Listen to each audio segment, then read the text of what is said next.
ॐ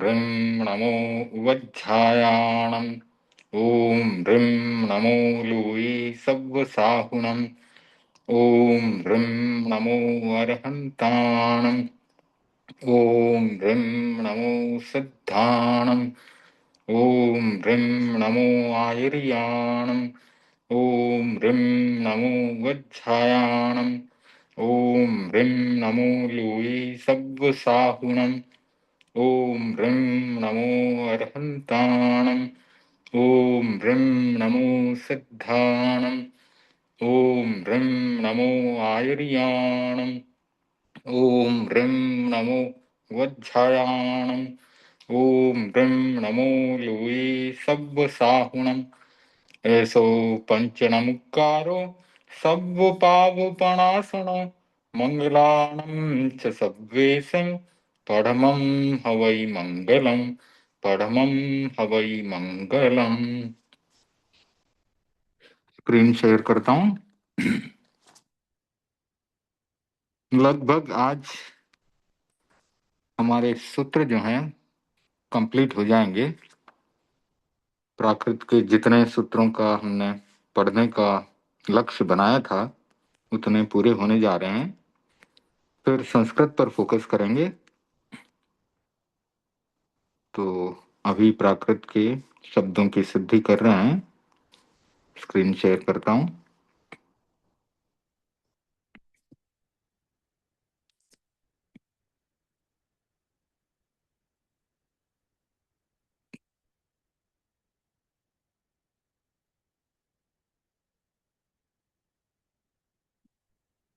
तो हमने कल अर्धम, पठ, शैला और वैद्य यहाँ तक कंप्लीट कर लिया था और सूत्र नंबर 90 तक 90 तक पूरा हो गया था। अब अगला शब्द आ रहा है कौमुदी। कौमुदी चांदनी के लिए प्रयुक्त होता है। संस्कृत में कौमुदी कहते हैं, प्राकृत में कोमुई कहते हैं। तो यहाँ पर एक सूत्र प्रयोग में आता है औत ओत, यानी आदि में औ को ओ हो जाता है। कल जो सूत्र किए थे उसमें नंबर 88 था श्रद्धर्धि मूर्धार्धंत वा, यानी श्रद्धा रिद्धि मूर्धा और अर्ध में स्थित ध अथवा रध के स्थान पर विकल्प से ढ की प्राप्ति होती है। फिर 89 नंबर का सूत्र किया था व्यंजनाद दंते, यानी व्यंजनांत धातु के अंत में अकार आता है। यानी संस्कृत में अगर पठ धातु है तो उसमें अ ऐड करके पठ ऐसे लिखा जाता है और पठ का प्राकृत करेंगे तो पढ़ हो जाता है, पढ़ने के लिए। फिर 90 नंबर का सूत्र था ऐत एत, यानी आदि में ऐ अगर है तो उसका ए हो जाता है। जैसे शैला का सेला हो गया था, वैद्य का वैज्यो हो गया था। अब 91 नंबर का सूत्र है, यह है औत ओत, यानी आदि में औ है, औकार है तो ओ ओकार हो जाता है। क्योंकि प्राकृत में औ जो है बहुत कम ही दिखाई देता है, यानी नहीं के बराबर है, तो औत का ओ ओत हो जाता है। तो कौमुई, कौमुदी शब्द का कोमुई हो जाता है। तो कौमुदी शब्द को हमने यहाँ पर लिखा है, उसके स्वर और व्यंजनों को अलग अलग किया है। हलंत क प्लस ओ प्लस हलंत म प्लस उ प्लस हलंत द प्लस दीर्घ ई, तो औत ओत। अब ये सूत्र लगाने से जो स्वर औ था वो ओ हो गया। तो हलंत क प्लस ओ प्लस हलंत म प्लस उ प्लस हलंत द प्लस ई। मुझे तो आ नहीं रही है स्क्रीन में सर। हाँ जी, स्क्रीन में तो कोमुदी शब्द नहीं आ रहा है। अभी देखें, मैंने थोड़ा बड़ा कर दिया था उसको फोकस करने के लिए। अभी आ रहा यहाँ तो है? अधर्म, अधर्म आ रहा है, पठ आ रहा है, शैला आ रहा है, शैला। हाँ, उसके बाद वैद्य है, उसके बाद कौमुदी है। हाँ भाई आया। जी, तो ये चार शब्द कल कर लिए थे हमने और आसान है, आप पढ़ेंगे तो यहाँ ध्यान में आ जाएगा। कल फिर है सर हम कौमुदी। जी, हम यहाँ नहीं है, इसलिए ज्वाइन नहीं कर पाए कल। हाँ नहीं कोई बात नहीं, बहुत ही आसान है, मैंने पूरा डिटेल में सिद्धि की है। तो सारे सूत्र तो पुराने ही हैं, कुछ एक दो सूत्र नए आए हैं। तो कौमुदी करेंगे तो आपको बाकी के भी समझ में आ जाएंगे। तो हलंत क प्लस औ, उसका ओ हो गया, तो हलंत क प्लस ओ प्लस हलंत म प्लस उ प्लस हलंत द प्लस दीर्घ ई। अब यहाँ पर जो हलंत द है उसका कग चज तद पय वाम प्राय लुप से हलंत द का लुप हो गया। तो हलंत क प्लस ओ प्लस हलंत म प्लस उ प्लस दीर्घ ई। अब यहाँ पर अझिन्नम परेण संयोजन सूत्र से इन सबको फिर से हमने जोड़ दिया। तो हलंत क और ओ तो को हो गया, हलंत म और उ है मुंह हो गया, और दीर्घ ई तो कोमुई, कोमुई यानी चांदनी। फिर है यौवनम, यौवनम तो युवावस्था के लिए है, जवानी के लिए है यौवनम। तो इसका एक एक स्वर और व्यंजन हमने खोल करके यहाँ लिखा है। हलंत य प्लस औ प्लस हलंत व प्लस अ प्लस न और अनुस्वार नम। तो यहाँ पर भी औत ओत, यह हमने सूत्र लगाया यहाँ पर।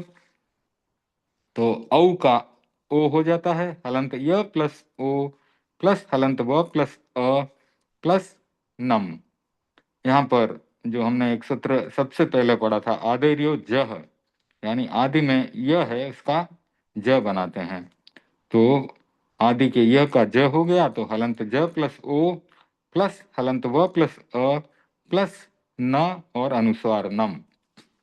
अब न का तो नोणः सूत्र है, वही शुरुआत में पढ़ा था हमने। तो नोणः सूत्र से न का न बना दिया, तो ये हो गया हलंत ज प्लस ओ प्लस हलंत व प्लस अ प्लस हणम। अब यहाँ पर ये तेलादो सूत्र से इसका व का द्वित्व हुआ है। पहले मैंने अनादो शेषादेश और द्वित्वम लिख दिया था, गलती से उसको काटा। तो ये जो हलंत व है, तो कुछ शब्द हैं तैल आदि, उसमें ये द्वित्व ऐसे ही होता है।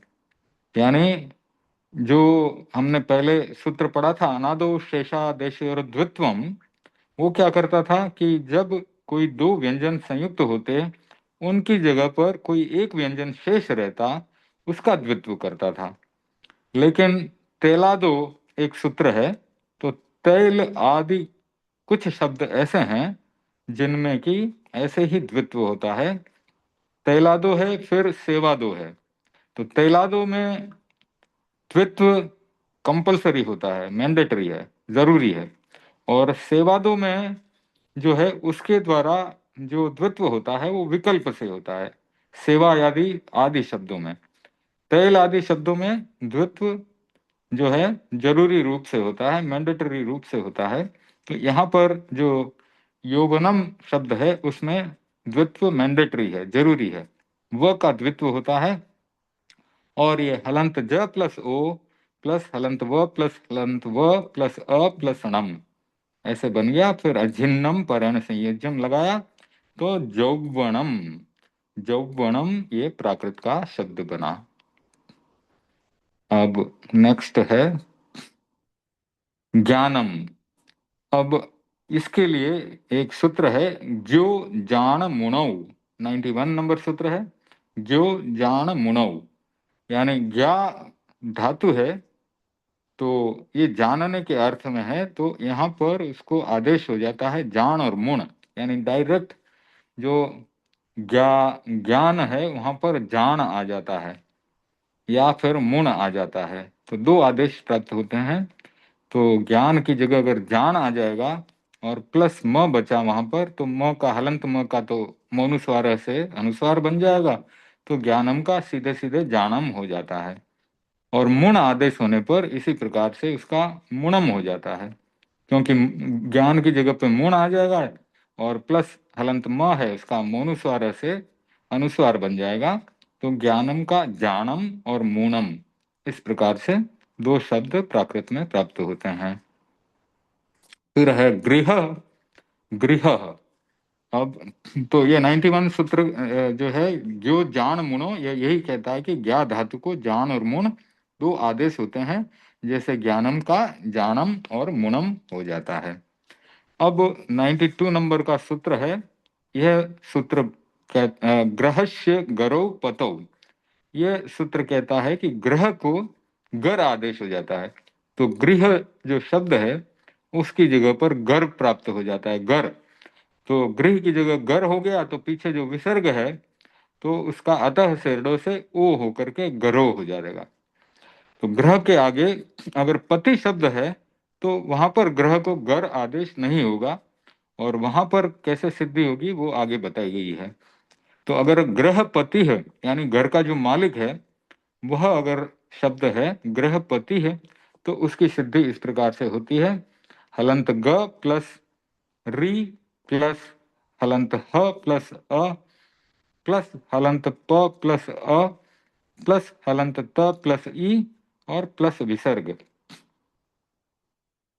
तो सबसे पहले री का अ बनाया गया है रितोत शब्द से।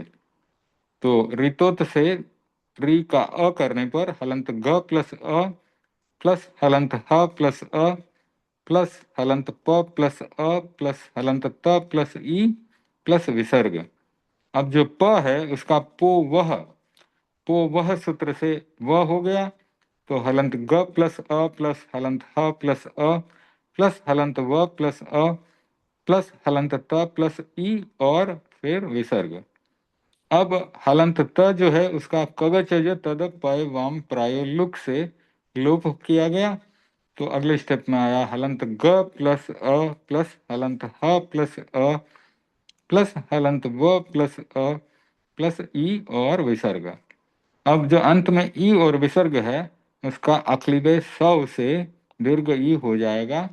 और इस प्रकार से अगले स्टेप में बना हलंत ग प्लस अ प्लस हलंत ह प्लस अ प्लस हलंत व प्लस अ प्लस दीर्घ ई। अब इसको अझिन्नम परेण संयोजन से जोड़ दिया तो गह वई। तो गृह पति का प्राकृत में रूप बनता है गह वई। फिर है अस्थि है शब्द। अब यहाँ पर 93 नंबर का सूत्र है ठो स्थि वि संस्थुले।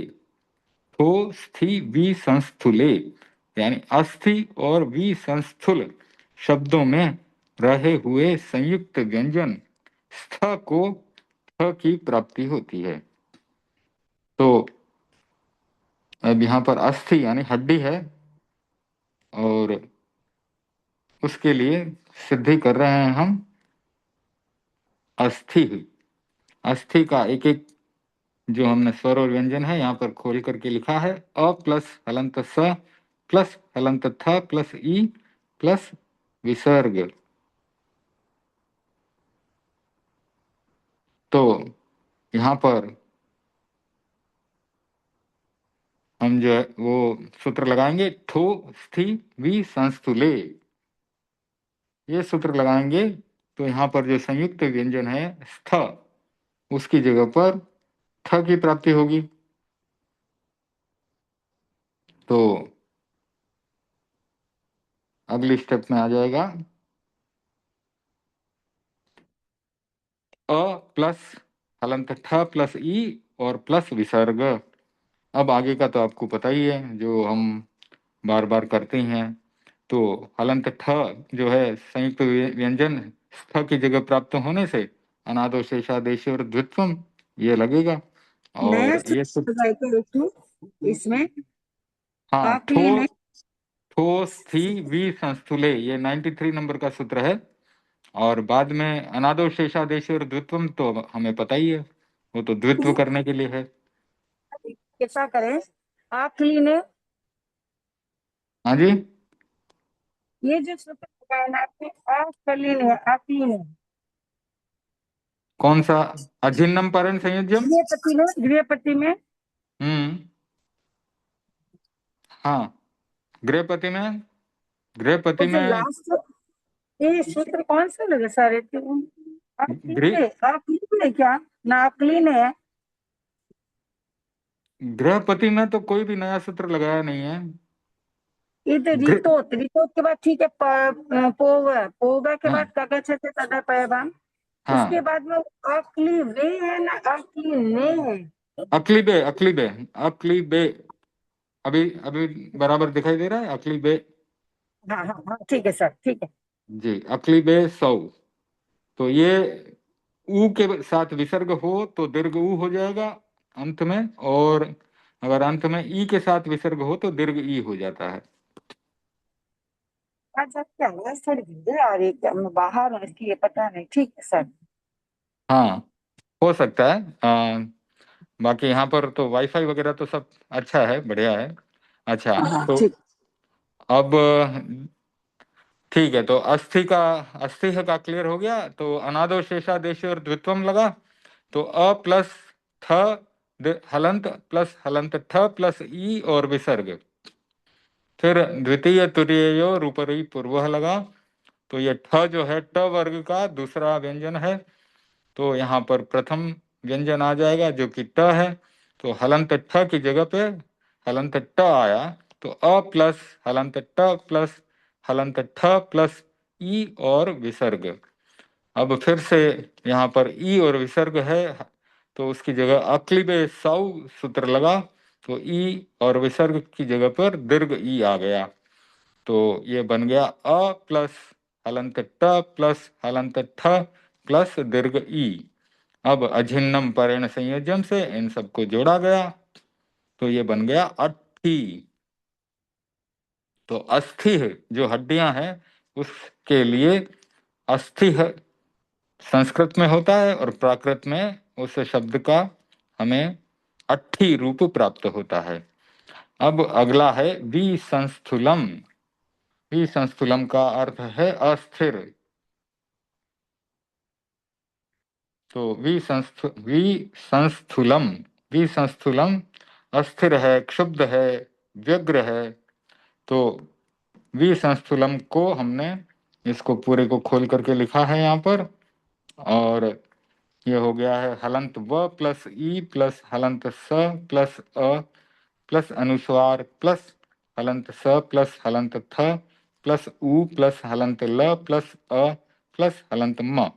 अब यहाँ पर ठो स्थि वि संस्थूले, यह सूत्र लगाया गया। यह सूत्र लगने से इसमें जो स्थ था, हलंत स और हलंत थ, उसकी जगह पर हमें हलंत ठ की प्राप्ति होती है। और हलंत व प्लस ई प्लस हलंत स प्लस अम प्लस हलंत ठ प्लस उ प्लस हलंत ल प्लस अ प्लस हलंत म। और यहाँ पर अब देखें कि अनुस्वार का योग होने के कारण जो हलंत ठ है उसका द्वित्व नहीं होता है, न दीर्घ अनुस्वारात, तो उसका द्वित्व भी नहीं होता है। तो आगे फिर सीधे सीधे हलंत म जो था उसका मोनुस्वार से अनुस्वार बना दिया।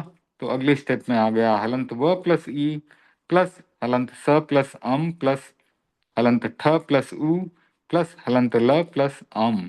तो इन सबको जोड़ा गया अझिन्नम परेण संयोजन से।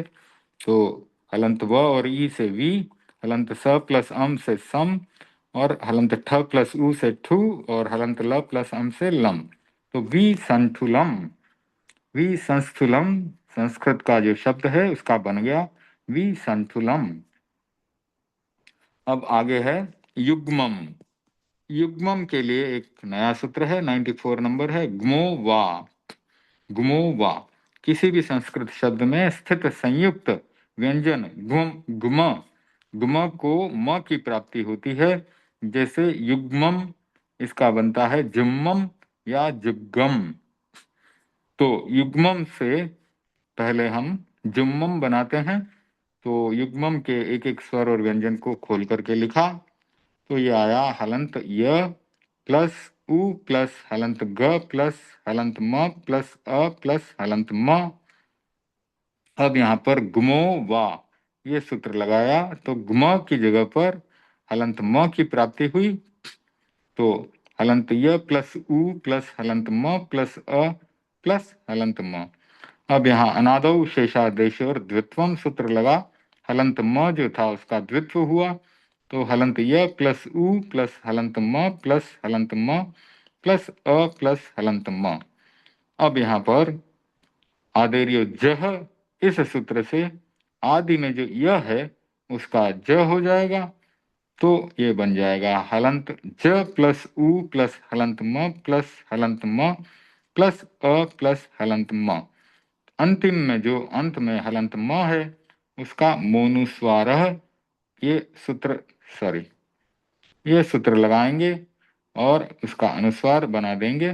तो अगले स्टेप में हो जाएगा हलंत ज प्लस उ प्लस हलंत म प्लस हलंत म प्लस अ प्लस अनुस्वार। अब इन सबको जोड़ दिया अझिन्नम पदर्ण संयोजन से, तो ये हो गया जुम्मम। तो युग्मम से बन गया जुम्मम। अब अगर यहाँ पर जो युग्मम शब्द है उसमें अगर अधोमनयाम से जो हलंत म है उसका लोप कर दें, गुमो वा सूत्र में तो क्या हुआ था, गुमो की जगह म बच गया था, ग चला गया था, हलंत ग चला गया था। लेकिन अधोमनयाम सूत्र से जो अधो में पीछे की तरफ जो हलंत म है, म शब्द में म है उसका लोप कर दिया जाए अधोमनयाम सूत्र से, तो पीछे हलंत ग बच जाएगा। तो ये हो जाएगा हलंत य प्लस उ प्लस हलंत ग प्लस अ प्लस हलंत म। अब यहाँ पर अनादो शेषादेश और द्वित्वम लगाएंगे, तो हलंत ग का द्वित्व हो जाएगा। तो ये बन जाएगा हलंत य प्लस उ प्लस हलंत ग प्लस अ प्लस हलंत म। अब यहाँ पर मैंने आदेर्य ज जो है वो सूत्र लगाना मेरे से भूल से रह गया है, तो आदेर्य ज सूत्र भी लगाएंगे। तो ये की जगह बन जाएगा हलंत ज। तो वहां पर हलंत ज हो जाने से ये हो जाएगा हलंत ज प्लस उ प्लस हलंत ग प्लस हलंत ग प्लस अ और प्लस हलंत म। फिर मोनुस्वारा लगाएंगे अंत में, तो मोनुस्वारा लगाने से हलंत म का अनुस्वार बन जाएगा।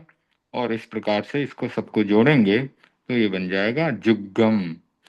ठीक है, यहाँ पर ये करेक्शन करना है, हलंत ज ये की जगह पर हलंत ज आ जाएगा। तो वो मैं करेक्शन करके फिर से भेज देता हूँ आपको। आदेर्य ज से इसका ज बनाना है ये का,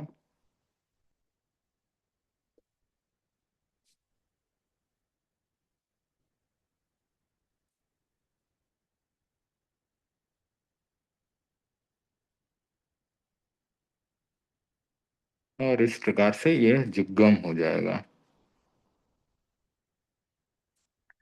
ठीक है, तो ये हमारे शब्दों की सिद्धि लगभग कंप्लीट हो गई है। वैसे तो बहुत शब्द हैं, करते जाएंगे आगे आगे जैसे जैसे अवसर मिलेगा, लेकिन ये लगभग 100 के करीब सूत्र हमारे पूरे हुए हैं, और 100 सूत्र पूरे हो गए हैं। और अब जो है हम थोड़ा संस्कृत पर फोकस करेंगे। एक से संस्कृत एक पर, क्वेश्चन था। हाँ पूछिए। अधोमन्याम में ये संयुक्त नहीं है ना वर्ड म?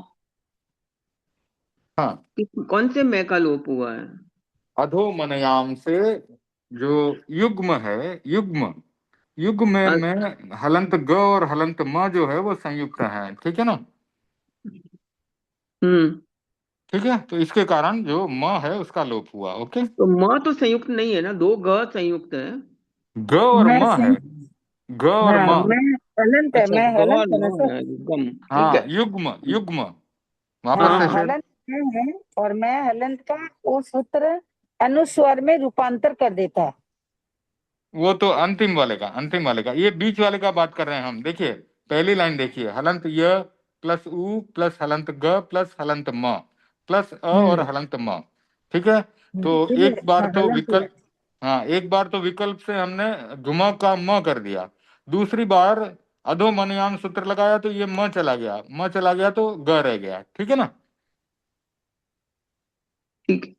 हाँ, फर्स्ट स्टेप में विकल्प है, आपके पास दो ऑप्शन है। एक सूत्र है गुमो म गुमो वा, एक सूत्र है गुमो वा और एक सूत्र है अधोमनयाम। ठीक है ना, तो एक एक हम्म। को लगाया हमने विकल्प से। ऑप्शनल है, अपने पास ऑप्शन है कि एक को लगाएंगे तो युग्मम से जुम्मम बन जाएगा और अधोमनयाम को लगाने से जुग्गम बन जाएगा। ठीक है ना। ठीक। ओके, ओके, अभी हम संस्कृत का करते हैं शुरुआत। 5 चैप्टर हमने कंप्लीट किए हैं। अब छठा लेंगे उसकी जगह पे, छठा चैप्टर लेंगे।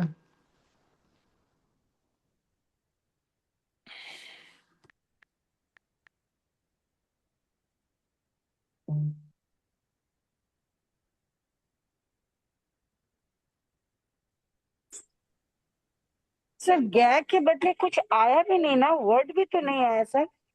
गे का द्वित हो गया ना फिर, म हटा दिया आपने, ठीक है, युग्मम में से बीच वाला म हटाया और ग का द्वित्व हो गया, तो जुग्गम बन गया, ठीक है ना। नहीं सर वो वर्ड तो लिखे नहीं, देखिए आप वापस एक बार लाएंगे कृपा करके।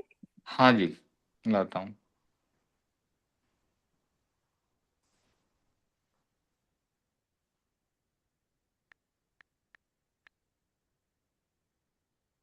अभी देखिए, आप पहली लाइन ये वाली पढ़े हैं, हलंत य प्लस उ प्लस हलंत ग प्लस हलंत म प्लस अ प्लस हलंत म, ठीक है ना। अब इसमें अधोमन्यांश से इस म का लोप कर रहा हूं मैं, तो यहाँ पर आया हलंत य प्लस उ प्लस हलंत ग प्लस अ प्लस हलंत म, ठीक है ना। म का लोप किया, म को हटा दिया है, तो उसकी जगह पे दूसरा कुछ नहीं आया। जो गुम था ग और म, उसमें से एक बार म को हटाया, ठीक है, हलंत म को हटा दिया तो सिर्फ ग बचेगा, ऐसा, हाँ ठीक है ना। और फिर उस ग का द्वित्व हो जाएगा, ग शेष रहा उसका द्वित्व कर दिया, ठीक है। जब अच्छा आज, ठीक हाँ। ठीक है, जब आदेश होता है तब दूसरे दूसरे व्यंजन को लाते हैं, यहाँ पर आदेश हाँ नहीं हुआ, सिर्फ लोप हुआ है, ठीक है ना। अच्छा, लोप करने के लिए सूत्र को नहीं लगाना पड़ा सर, ये गमो हुआ सूत्र से लगा क्या? एक एक बार गमो वा लगाया तो ग का लोप हो गया, ग हट गया, वहां पर हाँ म रह गया, हाँ ठीक है। हाँ हाँ बराबर बराबर। दूसरी बार में अधोमनयाम सूत्र लगाया, ये लिखा है ना, अगर अधोमनयाम से म का लोप किया, इसमें अधोमनयाम सूत्र लगता है ना, तो हाँ पीछे हाँ वाला हाँ म का लोप हो गया तो ग बच गया। ग और म दो ही तो है अपने पास व्यंजन, हम्म। एक बार म चला गया, एक बार ग चला गया, म चला जाता है तो युग्म हो जाता है, अधोमनियम, जुग्गम। हम्म, अधोमनियम लिखा नहीं ना सर, यही तो पूछ रही हूँ, अधोमनियम नहीं लिखा। ये लिखा है ना, युग्म में देखो, लिखा है, अगर अधोमनयाम से म का लोप कर दें तो ये स्टेप आएगी, इतना अच्छा बड़ा सेंटेंस लिखा है, लिखा है। आप आपके व्हाट्सएप में खोल करके देख सकते हैं, और ये तो स्क्रीन पे तो आ ही रहा है। अगर अधोमनयाम से म का लोप कर दें तो ये स्टेप आएगी, है ना। अच्छा हाँ ठीक है। हाँ, ठीक है, चलें आगे चलें। ठीक हाँ है। हाँ हाँ सर। ओके,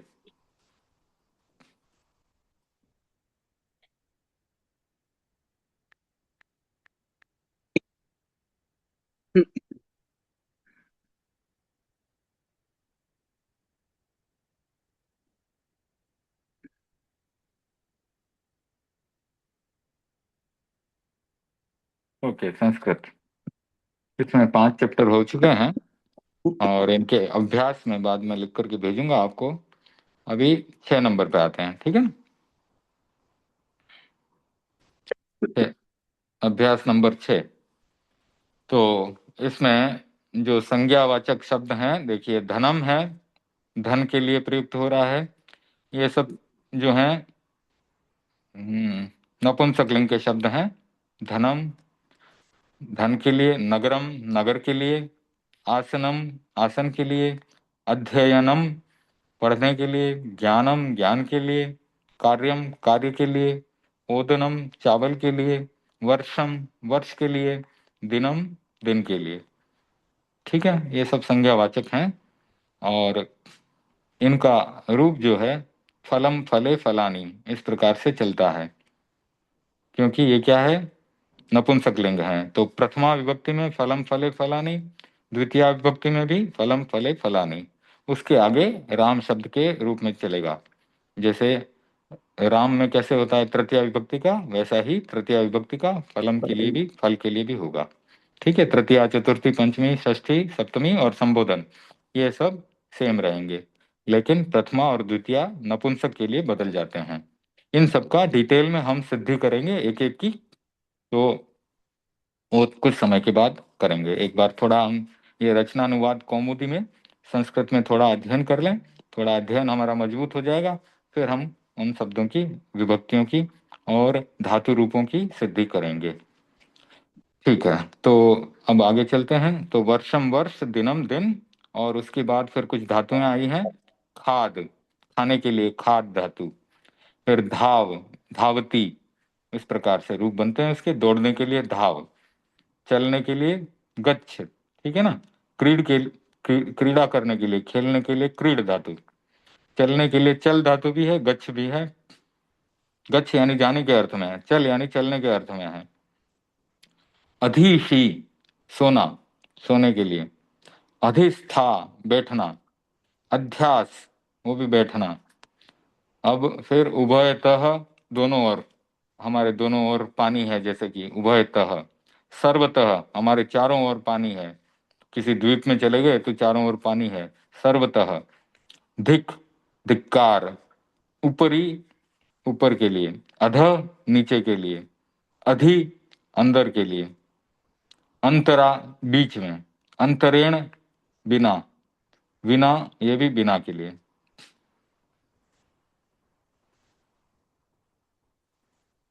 फिर धन जो है, इसके लिए बताया कि यह गृह की तरह इसके रूप चलते हैं। गृह, गृह का जैसे रूप चलता है, या फल का जैसे रूप चलता है, उस प्रकार से इसके रूप चलते हैं। खाद और चल, ये भवती की तरह चलते हैं। भवती, भवतः, भवंती, भवसी, भवतः, भवतः, भवामी, भवावह, भवामह। इसी प्रकार से खाद का चलेगा। खादती, खादतः, खादंती। अब शब्द रूप ग्रह के पूरे रूप स्मरण करो। अगर राम के अगर याद हैं तो ग्रह, ग्रह, ग्रहाणी, इस प्रकार से याद कर सकते हैं। ग्रह के संक्षिप्त रूप लगाकर धन आदि के रूप बनाएं, तो धनम, धने, धनानी, इस प्रकार से रूप बना सकते हैं। सभी अकारांत नपुंसक शब्द गृह के तुल्य चलेंगे। अब ये नियम नंबर 16 कल हमने बात की थी, वो क्या है वो पढ़ते हैं। हलंत र और हलंत श के बाद न को ण हो जाता है। तो ये संस्कृत का नियम आ रहा है कि हलंत र और हलंत श के बाद न हलंत है तो उसका अण हो जाता है। यदि अट, स्वर ह, य, व, र, क वर्ग, प वर्ग, आ और हलंत न बीच में हो तो भी जैसे इन शब्दों में यह नियम लगेगा। जैसे कि गृह, तो गृह में जैसे फलम, फले, फलानी होता है, तो गृहम, ग्रहे, गृहाणी होएगा, अणा आएगा उसमें, ठीक है ना। तो राम शब्द में कैसे रामेण बनता है, लेकिन जिन होगा तो जिनेन बनता है। तो राम में रामेण क्यों बना? क्योंकि वहां पर हलंत र है। तो ये नियम बताता है कि हलंत र और हलंत श के बाद में अगर हलंत न होता है तो उसका हलंत न हो जाता है। अगर बीच में कोई दूसरा व्यंजन हो तो भी हो जाता है। और बीच में कौन सा स्वर और व्यंजन होना चाहिए? बीच में कोई भी स्वर हो, बीच में ह, य, व, र और भी आ जाए, बीच में क वर्ग का कोई अक्षर आ जाए, प वर्ग का कोई व्यंजन आ जाए, आ जाए, या हलंत न बीच में आ जाए, तो भी र के बाद न आने पर उसका आना हो जाता है। जैसे राम शब्द का जब रामेण बनता है तो आप लिखें उसको खोल करके रामेण, तो इसके बीच में हलंत र और न के बीच में बहुत सारे बीच में व्यंजन है, फिर भी उसका रामेण नहीं होगा, रामेण हो जाएगा, ठीक है ना। तो ये नियम है। जैसे इन शब्दों में यह नियम लगेगा, गृह, गृह में यह नियम लगेगा, नगर में लगेगा, कार्य, वर्ष, पुष्प और पत्र, तो इन सब में हणा हो जाता है। अतः इनमें प्रथमा और द्वितीया बहुवचन में आणी लगता है, यानी ग्रहाणी बनेगा, नगराणी बनेगा, कार्याणी, वर्षाणी, पुष्पाणी, लेकिन फलानी बनता है। फलानी में र और श नहीं है। पत्र, इसका पत्राणी बनेगा, ठीक है। तो तृतीया विभक्ति एक वचन, उसका उदाहरण मैंने दिया था रामेण, तो इसी प्रकार से नगरेण बनेगा, पुष्पेण बनेगा, पत्रेण बनेगा। षष्ठी बहुवचन में भी रामाणाम बनता है, फला नाम बनता है, रामाणाम बनता है, ठीक है। पत्राणाम बनेगा, नगराणाम बनेगा, कार्याणाम बनेगा, ठीक है। तो यह संस्कृत का नियम है। अब धातु रूप रूप भू, लोट लकार आज्ञा अर्थ में, किसी को आज्ञा दे रहे हैं काम करो जाके, तो भवतु, इस प्रकार से इसके जो रूप हैं, भवतु भवताम भवन्तु, भव भवतम भवत, भवानी भवाव भवाम। तो आज्ञा किसी को दी जाती है, आदेश जब दिया जाता है तो इस प्रकार से इसके रूप बनते हैं। तो जैसे हमारे पास कोई धातु है कि पठ धातु है, ठीक है ना, हम किसी को बोलेंगे तुम पढ़ो, तो क्या बोलेंगे उसको, त्वम पठ, ठीक है। स पठतु, यानी प्रथम पुरुष है तो हम सह लगाते हैं, और मध्यम पुरुष है तो त्वम लगाते हैं। उत्तम पुरुष यानी मेरे लिए है तो मैं अहम लगाऊंगा। तो अहम लिखूंगा तो क्या लिखूंगा, अहम पठानी, यानी मैं पढ़ूं, यानी मैं स्वयं को आदेश दे रहा हूं कि मैं पढ़ूं, मुझे पढ़ना है। त्वम पठ और सह पठतु, इस प्रकार से। तो ये एक टेबल बनती है 3x3 की, भवतु भवताम भवन्तु, भव भवतम भवत, भवानी भवाव भवाम। तो ये फिर से आपको याद दिला देता हूं, ये टेबल कैसे प्रयोग में लाते हैं। सह जो होता है यानी वह के लिए, एक वचन के लिए हम पहले वाला अक्षर लेते हैं सह भवतु, फिर त्वम के लिए त्वम भव पहले वाला, ठीक है, अहम के लिए अहम भवानी, इस प्रकार से, ठीक है। तो फिर द्विवचन के लिए भवताम आएगा, बहुवचन के लिए भवंतु आएगा, फिर त्वम के साथ में ये भव है, फिर वहां पर द्विवचन होगा तो भवतम, बहुवचन है तो भवत, अहम के साथ में अगर द्विवचन है तो भवाव, और बहुवचन है तो भवाम, ठीक है। इस प्रकार से इनका प्रयोग होता है। तो वाक्य बनाने के लिए ये ध्यान में रखना है। आगे उदाहरण लेंगे, आ जाएगा। खाद आदि के रूप भवतु के तुल्य चलेंगे। तो खाद है, पट है, जैसे खादतु, धावतु, क्रीडतु, किसी को बोला कि तुम दौड़ो, तो उसको क्या बोलेंगे, त्वम धाव, ठीक है। सह यानी वह है, उसके लिए है, तो सह धावतु, इस प्रकार से। तो खादतु, धावतु, क्रीडतु, चलतु, कथयतु, भक्षयतु, ठीक है। अब लट लकार में अधिशी अधिशेते, अधिष्ठा अधितिष्ठति, अध्यास अध्यास्ते, तो यहाँ पर भी परस्मय पद और आत्मनेय पद, आत्मनेय पद, उनका भी डिफरेंस जो है, फर्क क्या है वो बताएंगे बाद में। तो उसके भी शब्द रूपों की हम सिद्धि करेंगे। तो ये अधिशेते यानी सोने के लिए है, अधितिष्ठति यानी बैठने के लिए है, अध्यास्ते यानी वो भी बैठने के लिए है, जैसा हमने यहाँ पर देखा था। ये धातुएं, इनका ये अर्थ होता है। अब कारक, कारकों के नियम हैं, कुछ तो हमने साधारण रूप से पढ़े थे और कुछ ये विशेष नियम है। ये विशेष नियम अभी हम पढ़ रहे हैं। साधारण नियम तो हमको पता है, कर्ता ने कर्म को करण से के द्वारा उन अर्थों में उनको प्रयोग किया जाता है, जो विभक्तियों के साथ में हमने पढ़े थे। अब ये कुछ विशेष नियम आ रहे हैं, यानी कि उभयतः, सर्वतः, धिक, उपरि, अधो अध और अध्यधि, इनके साथ में द्वितीया विभक्ति होती है। तो यह है नियम, यह है विशेष नियम, ठीक है। ग्रामम उभयतः, ग्राम के दोनों ओर, इस प्रकार का कुछ प्रयोग करना है कि ग्राम के दोनों ओर या तो वन है या पानी है, तो ग्रामम उभयतः वनम अस्ति, ठीक है, इस प्रकार से प्रयोग कर सकते हैं। ग्रामम सर्वतः वनम अस्ति, या ग्रामम सर्वतः जलम अस्ति। धिक नास्तिकम, यानी जो नास्तिक है उसको धिक्कार है, तो धिक के साथ भी द्वितीय विभक्ति लगती है। फिर नियम नंबर 18 बोल रहा है अंतरांतरेण युक्ते, यानी अंतरा, अंतरेण और बिना के साथ भी द्वितीय विभक्ति होती है। जैसे गंगा यमुनाम च अंतरा प्रयागः, यानी गंगा और यमुना के बीच में प्रयाग है, ठीक है ना।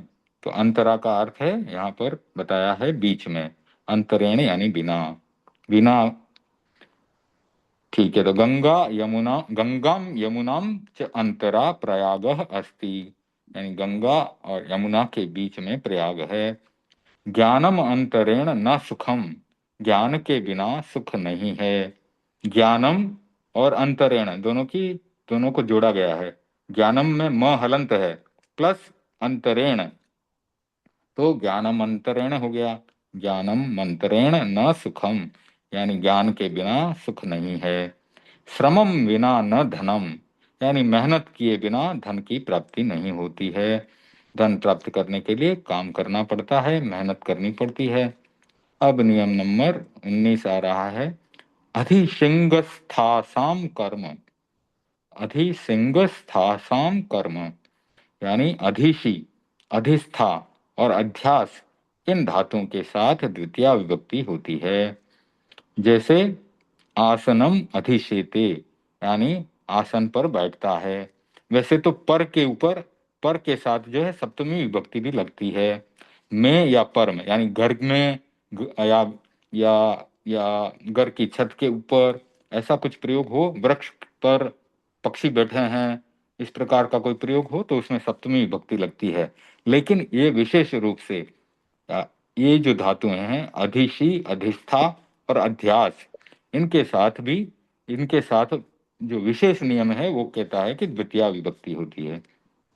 तो आसनम अधिशेते, आसन पर बैठने के लिए ये अधिशेते के साथ में ये आसनम अधिशेते इस प्रकार से आसन पर सोता है, इस प्रकार से प्रयोग में आता है। आसनम अधिशेते यानी आसन पर सोता है। अधितिष्ठति, आसनम अधितिष्ठति यानी आसन पर बैठता है। आसनम अध्यास्ते, आसन के ऊपर बैठता है। तो अध्यास्ते और अधितिष्ठति बैठने के लिए है, अधिशेते सोने के लिए है। तो आसनम अधिशेते अधितिष्ठति अध्यास्ते वा, यानी विकल्प से इस प्रकार के प्रयोग हम करते हैं। फिर कालाध्वनो रत्यंत संयोगे, यानी समय और स्थान के दूरीवाची शब्दों में भी द्वितीया विभक्ति होती है। कालवाचक, ध्वनिवाचक और अत्यंत संयोगवाचक।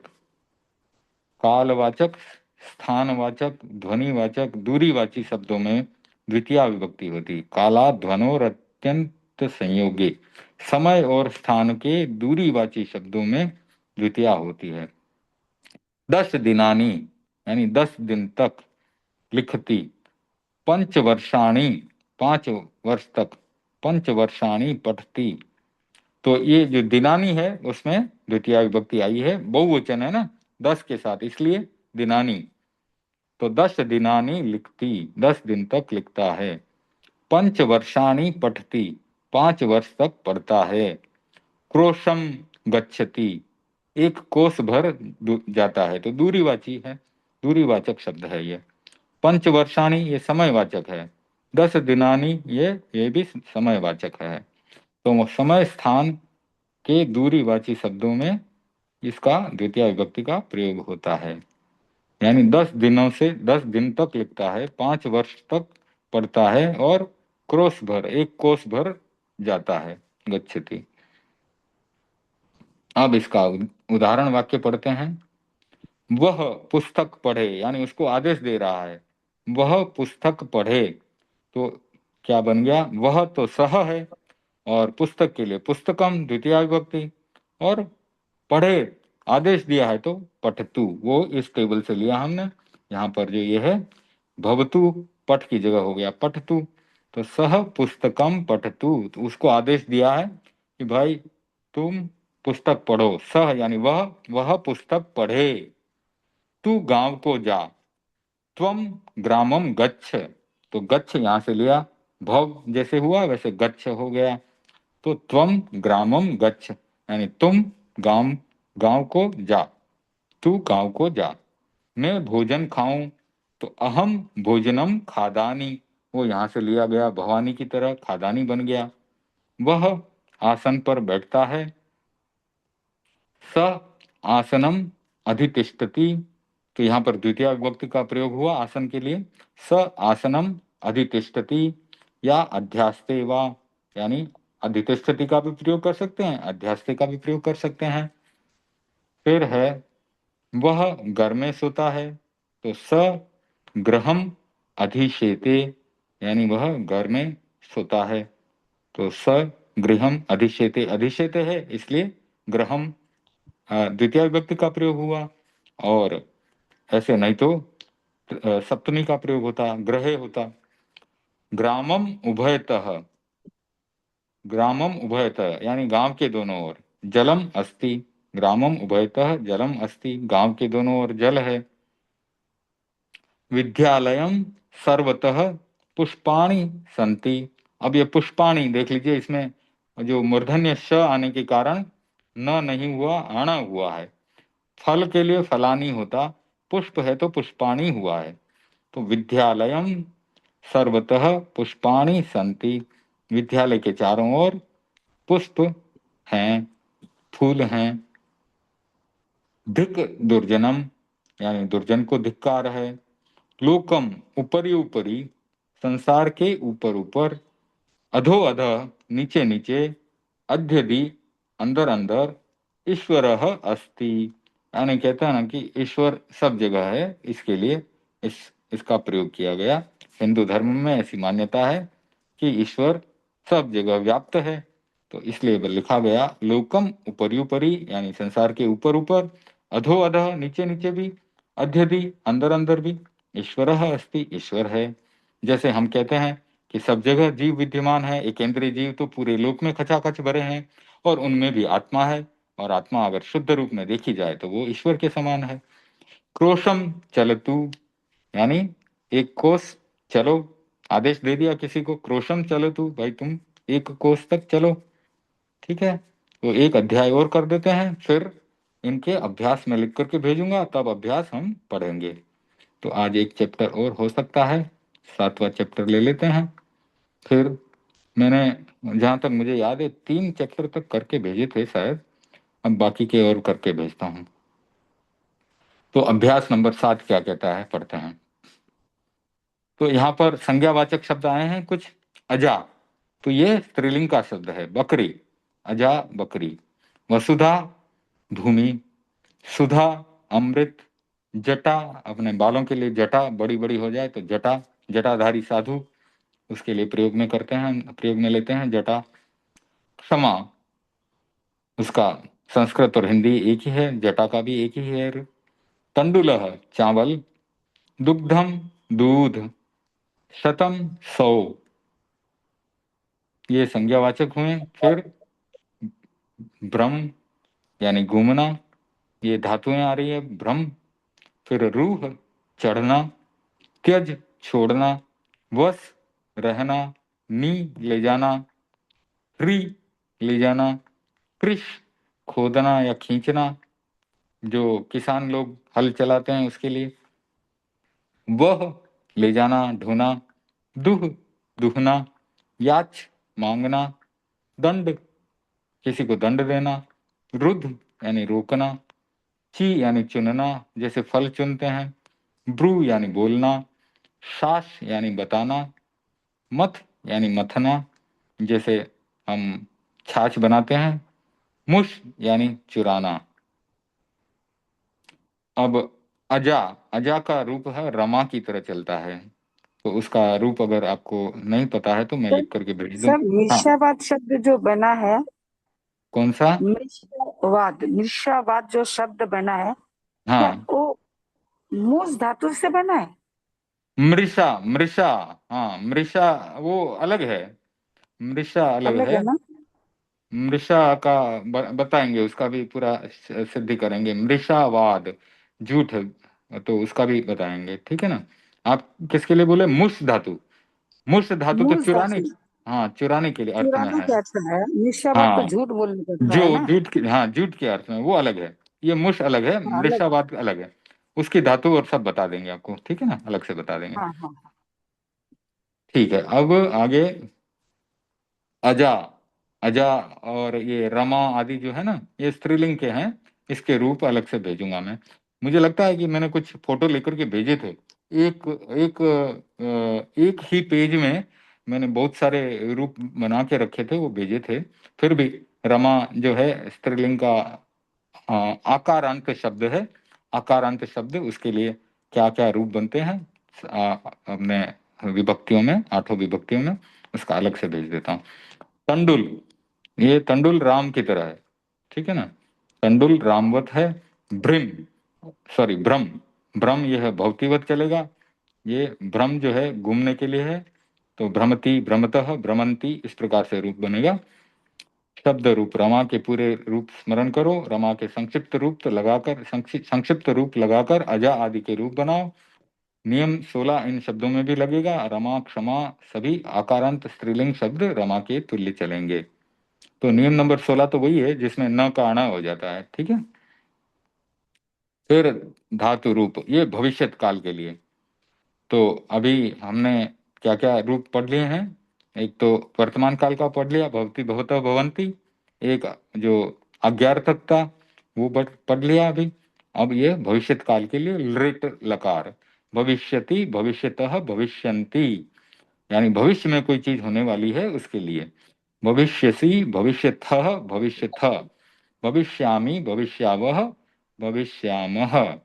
तो पठ धातु के लिए कैसे बनाएंगे, पठिष्यति पठिष्यतः पठिष्यन्ति, पठिष्यसि पठिष्यथ पठिष्यथ, पठिष्यामि पठिष्यावः पठिष्यामः, ठीक है। इस प्रकार से भविष्यत काल के लिए इस प्रकार से रूप बनते हैं। तो इन पूर्वोक्त धातुओं में इष्यति ही लगाकर रूप बनाएं, जैसे पठिष्यति, लेखिष्यति, गमिष्यति, हसिष्यति, आगमिष्यति, रक्षिष्यति, वदिष्यति, पतिष्यति, स्मरिष्यति, करिष्यसि करिष्यति, भविष्यति, चोरयिष्यति, चिन्तयिष्यति, कथयिष्यति, भक्षयिष्यति, एषिष्यति, खादिष्यति, धाविष्यति, क्रीडिष्यति, चलिष्यति, भ्रमिष्यति, हरिष्यति, ज्वलिष्यति, चरिष्यति, वर्षिष्यति। तो देखिए कितनी सारी धातुएं हमें यहाँ पर प्राप्त हुई हैं, और इन धातुओं के साथ आप सिंपल सेंटेंस बना सकते हैं, एकदम साधारण साधारण वाक्य बनाएं, प्रयोग में लेंगे, अपनी डायरी में लिखेंगे तो आपको याद भी हो जाएगा, अर्थ भी याद हो जाएगा। तो ये हुआ, ठीक है। और फिर इनमें क्षति लगता है, जैसे पक्षति, नंक्षति, द्रक्ष्यति, सत्स्यति, स्थास्यति, पास्यति, ग्रास्यति, जश्यति, तोष्यति, तोत्स्यति, सॉरी तोत्स्यति, स्पृक्षति, प्रक्षति, रोक्ष्यति, त्यक्ष्यति, वत्स्यति, नेष्यति, कर्क्ष्यति, वक्ष्यति, धक्ष्यति, तप्स्यति और गास्यति। तो बहुत सारे हमें यहाँ पर धातु प्राप्त हुए हैं, और इनका अर्थ के साथ हमको हो सके तो वाक्य में प्रयोग करना है, ताकि हमें ये धातुएं और इनका अर्थ याद हो सके। नी आदि के क्रमशः लट में इस प्रकार रूप चलेंगे, नयति नयतः नयंती, जो ह्री धातु है उसका हरति, कर्षति, वहति, दुग्धि, याचते, दंडयति, रुणद्धि, चिनोति, ब्रवीति, शास्ति, मथनाति, मुष्णाति। तो ये कुछ धातुएं हैं, इनका रूप एकदम अलग ही चलता है, तो इनका भी रूप बाद में अलग से करेंगे। ये जो धातुएं हैं ये द्विकर्मक धातुएं कहलाती है। इन अर्थों की अन्य धातुएं भी इनके साथ दो कर्म होते हैं, दुह, याच, पच, दंड, रुद्ध, पृच्छ, ची, ब्रू, शास, जी, मथ, मुष, नी, त्रि, कृष, वह। और ये द्विकर्मक धातुएं किस प्रकार से प्रयोग में आती हैं उसके बारे में भी अलग से पढ़ेंगे। तो बहुत सारी ज्ञान की बातें यहाँ पर आ रही हैं, तो इनका फिर धीरे धीरे अध्ययन करेंगे। वह पढ़ेगा, तो ये भविष्य काल की बात कर रहे हैं, वह पढ़ेगा। सह पठिष्यति, फिर तू जाएगा, त्वम गमिष्यसि, मैं आऊंगा, अहम आगमिष्यामि, वह देखेगा। सह द्रक्ष्यति, भविष्यत काल है, द्रक्ष्यति। ऐसे वर्तमान काल होता है तो क्या होता, पश्यति। क्यों भविष्यत काल में, क्योंकि भविष्यत काल में पश्य का रूप बदल जाता है। बकरी का दूध दूहता है, अजाम दुग्धम दोग्धी। तो ये जो दूध, दूध को दूहने के लिए दुह जो धातु है इसका रूप अलग ही चलता है, सबसे अलग है ये। अजाम दुग्धम दोग्धी में इसमें क्या है, अजाम दुग्धम दोग्धी यानी बकरी का दूध दुहता है। राजा से क्षमा मांगता है, नृपम क्षमाम याचते, याचते। अब यहाँ पर क्या है, ये आत्मनेपद धातु है, इसके रूप भी अलग चलते हैं, याचते। चावलों से भात पकाता है, तंडुलान ओदनम पचती। तो तंडुल जो है वो कच्चे चावल के लिए प्रयोग में होता है, ओदनम पके हुए चावल के लिए प्रयोग में आता है। तो तंडुलान ओदनम पचती यानी चावलों से भात पकाता है। राजा दुर्जन पर 100 रुपये दंड लगाता है, नृपः दुर्जनम शतम दंडयति। तो 100 रुपये का दंड लगा दिया दुर्जन के ऊपर। घर में बकरी को रोकता है, ग्रहम अजाम ऋणद्धि। तो ये ऋण धातु है, इसका भी रूप अलग तरीके से चलता है। गुरु से धर्म पूछता है, उपाध्यायम धर्मम पृच्छति। लता से फूलों को चुनता है, लताम पुष्पाणि चिनोती यानी लता से फूलों को तोड़ता है, चुनता है। पुत्र को धर्म बताता है, पुत्रम धर्मम ब्रवीति शास्ति वा। तो दो धातुएं यहाँ प्रयोग में ली हैं, ब्रवीति या शास्ति, दोनों का विकल्प से प्रयोग किया जाता है। राम से 100 रुपये जीतता है, तो रामम शतम जयति यानी शर्त लगाई है या जुआ खेला है तो 100 रुपये जीता है। समुद्र से अमृत को मथता है। आपने पौराणिक कहानी सुनी होगी कि देवताओं ने समुद्र मंथन किया था और उसमें से अमृत निकाला था। समुद्र से अमृत को मथता है, सागरम सुधाम मथनाति। राम के 100 रुपये चुराता है, रामम शतम मुष्णाति, चुराने के अर्थ में मुष्णाति। बकरी को गांव में ले जाता है, अजाम ग्रामम नयति हरति कर्षति वहति वा। यानी विकल्प से ले जाने के अर्थ में 1 2 3 4 चार धातु हैं हमारे पास, नयति हरति कर्षति और वहति। ठीक है, तो आज क्लास को यहीं संपन्न करते हैं। फिर मैं जब ये सारी एक्सरसाइज भेजूंगा आप, तो उनको आपको पढ़ना है या स्वयं बनाने की कोशिश करेंगे तो बहुत ही अच्छा है। तो आप पाठ पढ़ करके स्वयं अपनी डायरी में लिखें, फिर मैं जो भेजूंगा उसके साथ कंपेयर करें, और कोई गलती हो तो ठीक करें, मेरी भी कोई गलती हो तो बता सकते हैं। ठीक है, तो अब आज की क्लास को संपन्न करते हैं। आप सबको जुड़ने के लिए बहुत बहुत धन्यवाद। परम पूज्य गुरुदेव की आज्ञा से मंगल पाठ करेंगे। धन्यवाद। ओम ह्रीं नमो अर्हन्ताणं, ओम ह्रीं नमो सिद्धाणं, ओम ह्रीं नमो आयर्याणं, ओम ह्रीं नमो वज्रायणं, ओम ह्रीं नमो लोये सब्ब साहुणं। ऐसो पंच नमुक्कारो सब्ब पावपनाशनो मंगलाणं च सब्वेशन परमं हवै मंगलम। चत्तारि मंगलम अर्हन्ता मंगलम, सिद्धा मंगलम, साहु मंगलम, केवलीपनत्तो धम्मो मंगलम। चत्तारि लघुत्तमा अर्हन्ता लघुत्तमा, सिद्धा लघुत्तमा, साहु लघुत्तमा, केवलीपनत्तो धम्मो लघुत्तमो। चत्तारि शरणं पवज्जामि, अरन्ते शरणं पवज्जामि, सिद्धे शरणं पवज्जामि, साहु शरणं पवज्जामि, केवलीपनत्तं धम्मं शरणं पवज्जामि। विघ्नहरण मंगल करण स्वाम भिक्षुनो नाम, गुण ओलख सुमरण किया सरे चिंत्या काम, सरे चिंत्या काम, सरे चिंत्या काम। जय जिनेन्द्र। परम पूज्य गुरुदेव के हम सब आभारी हैं। ओम अरहम। आज की जय जिनेन्द्र आप सबको। जय जिनेन्द्र। ओम अरहम। जय जिनेन्द्र। ओम अरहम। मीटिंग एंड करेंगे। धन्यवाद।